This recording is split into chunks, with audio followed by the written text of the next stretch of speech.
O Palmeiras ainda não tem a confirmação de Abel em relação ao acerto com o Al Saad, mas já começa a planejar 2024 com outros dois nomes de técnico. Vídeo de hoje do canal do Nicola traz esses nomes com exclusividade e fala também sobre o aumento salarial e da multa rescisória de João Paulo Sampaio, que era pretendido pelo Corinthians. Por falar no Timão, quero te atualizar sobre o Moscardo, detalhes da oferta do PSG. Augusto Melo não quer vendê-lo.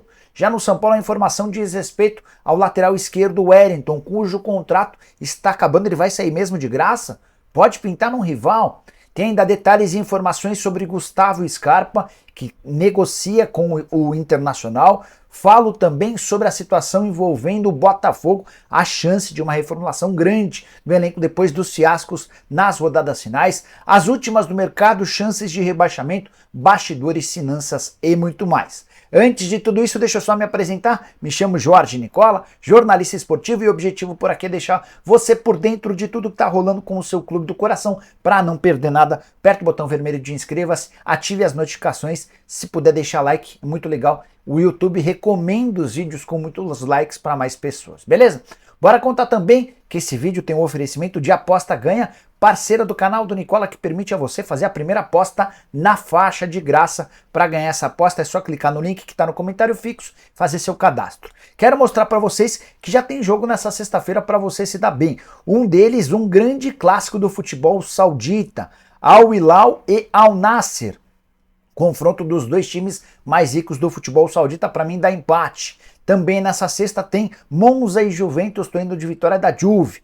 No sábado, Premier League com Arsenal e Wolverhampton, vou de vitória do Arsenal. Real Madrid e Granada, vou de vitória do Granada. Inclusive quero fazer uma aposta dupla, imaginando as vitórias do Arsenal e do Real. Para você participar na Aposta Ganha é super simples, pega o link que está no comentário fixo, faz seu cadastro agora mesmo e automaticamente a primeira aposta é por conta da casa, beleza? Bora começar o vídeo com o tradicional giro de notícias. Quero contar que o Goiás está matematicamente rebaixado para a Série B do Brasileiro. O time perdeu por 2-1 de virada para o Grêmio nessa quinta-feira na Arena do Grêmio e não tem mais chances de escapar do rebaixamento. Já o Conselho Deliberativo do Atlético Mineiro decidiu por expulsar o conselheiro benemérito Cláudio Freitas Uti. Tudo porque em novembro do ano passado ele havia feito uma série de acusações em relação à eleição de 80 novos conselheiros. De acordo com Cláudio, essa eleição foi fraudulenta. Houve uma reunião do Conselho Deliberativo nessa quinta e optou-se pela expulsão dele do quadro de conselheiros e também de sócio. Quero contar ainda que Vitor Roque fez valer a lei do ex nessa quinta-feira. O atacante, que passou pelo Cruzeiro, deixou o clube pela porta dos fundos, mediante pagamento de multa de 24 milhões de reais, fez um gol no empate entre o Atlético Paranaense e o Cruzeiro 1-1. É a velha lei do ex entrando em ação.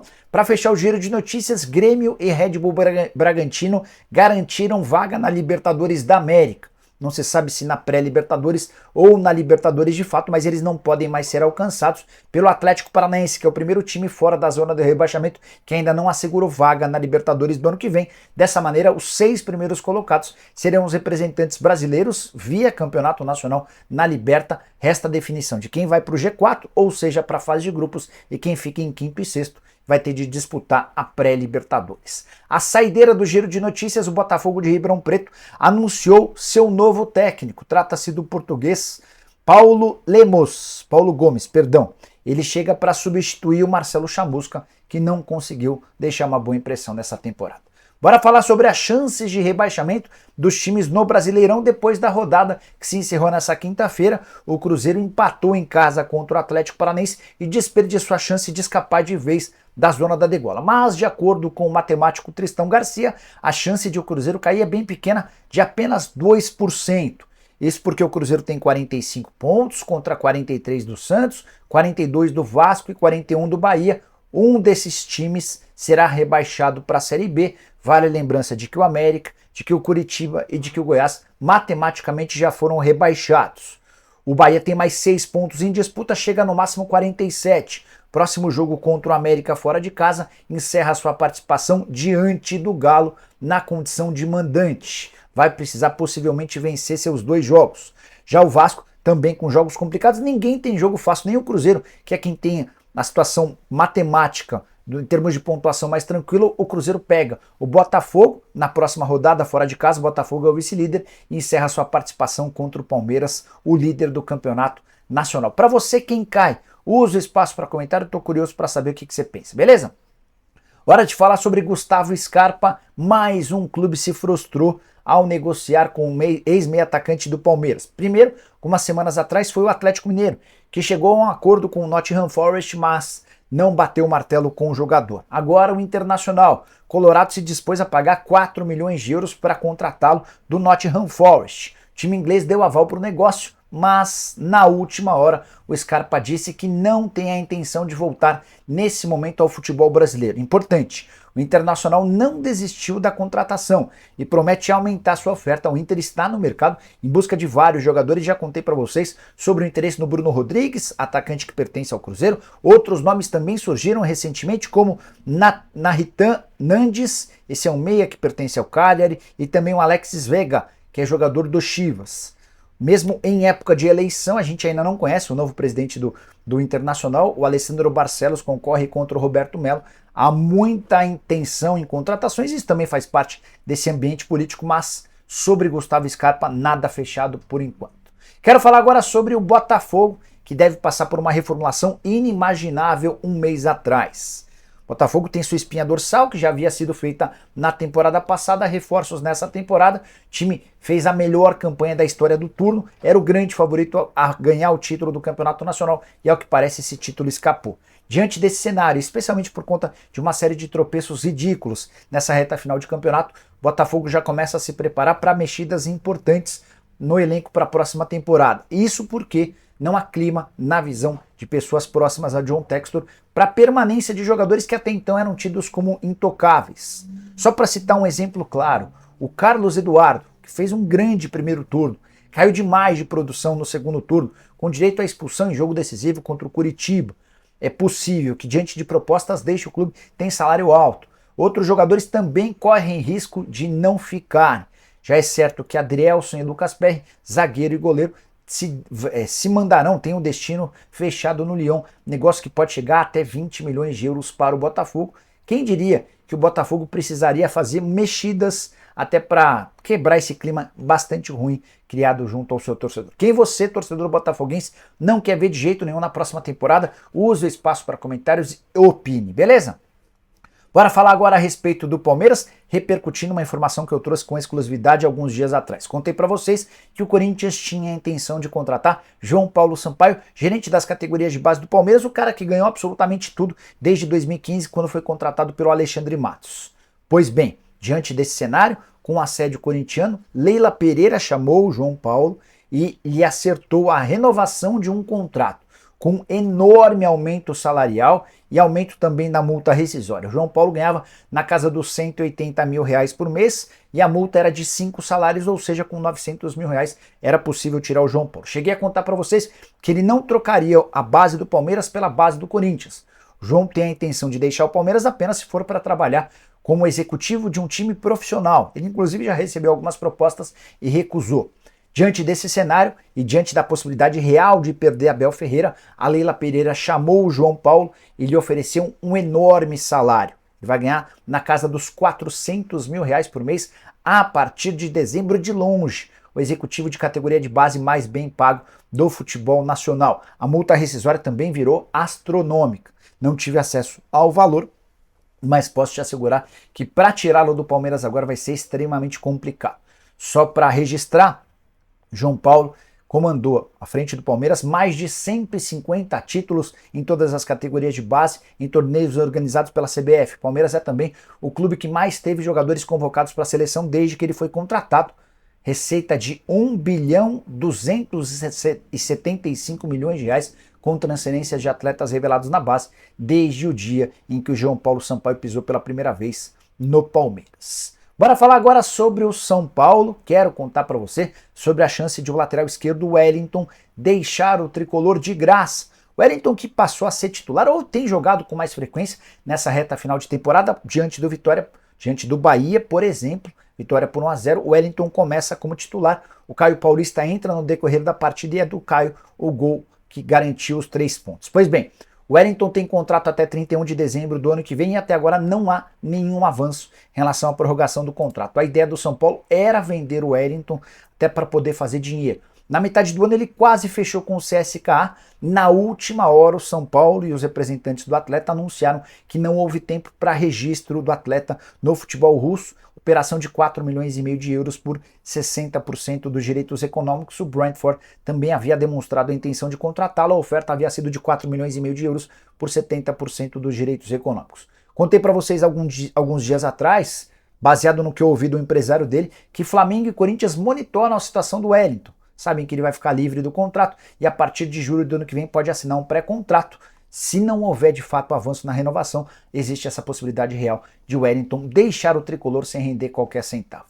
Hora de falar sobre Moscardo, quero trazer mais atualizações de uma informação que você soube primeiro no canal do Nicola. Vocês lembram que na semana passada o craque Neto cravou que o Moscardo interessava ao Chelsea. Nem foi na semana passada, né? Foi nessa semana, na segunda-feira. E eu, no mesmo dia, contei para vocês que o possível destino do Moscardo é o PSG.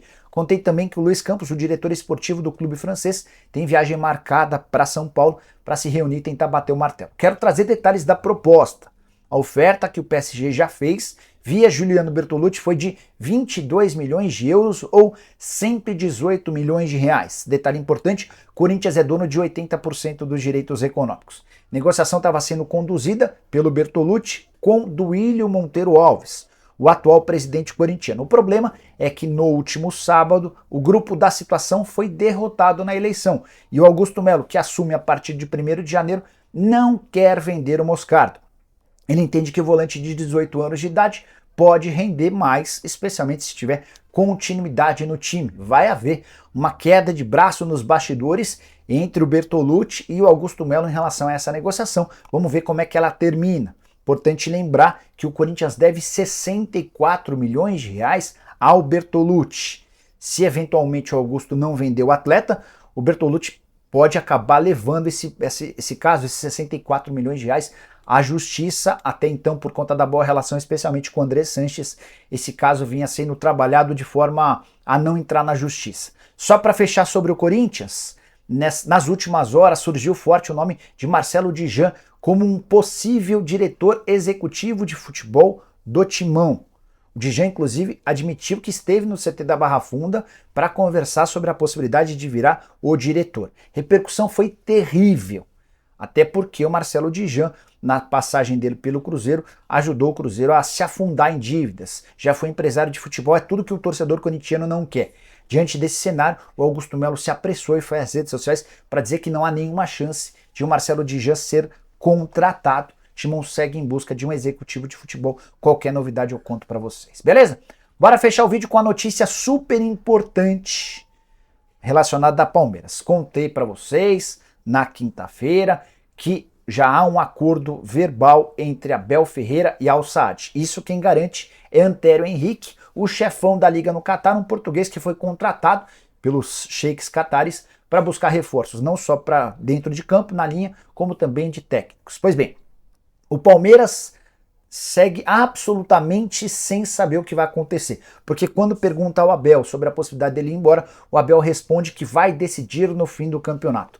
Mas são tantas notícias e informações com detalhes, como as minhas, relacionando Antero Henrique, enfim, tudo isso faz com que o Palmeiras tenha muito medo, muita preocupação de perder o treinador no fim desse campeonato brasileiro. E diante desse cenário, já há dois nomes que agradam a cúpula palmeirense. Quero trazer com exclusividade essa informação. Juan Pablo Vojvoda, argentino que dirige o Fortaleza, e Pedro Caixinha, técnico português do Red Bull Bragantino, são os dois primeiros alvos caso se confirme a saída do Abel Ferreira. O Palmeiras ainda não trata a saída do Abel como definitiva, até porque quando perguntado, o Abel evita responder, diz que essa definição acontece no fim do campeonato. Mas, para não ser pego de surpresa, o Palmeiras já começa a trabalhar em cima desses dois nomes. São nomes que agradam tanto a Leila Pereira quanto as pessoas mais próximas. Só para lembrar, o Vojvoda completou recentemente 900 dias à frente do Fortaleza, técnico argentino super adaptado ao futebol brasileiro, com 3 títulos estaduais e mais um da Copa do Nordeste.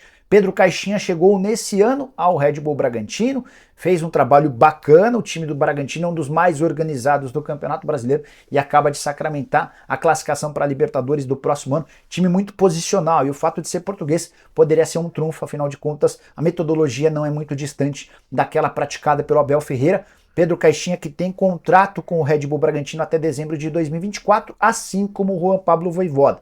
Ambos têm multas, a multa do Pedro Caixinha é menor, até porque o salário dele é mais baixo, na casa dos R$300 mil por mês. Só para arrematar, se você não conhece um pouquinho do Pedro Caixinha, treinador com várias passagens por clubes do exterior, já esteve no Santos Laguna, no Rangers, no Cruz Azul, no Tajeres, entre outros. Você tem preferência? Ainda acredita que o Abel pode ficar?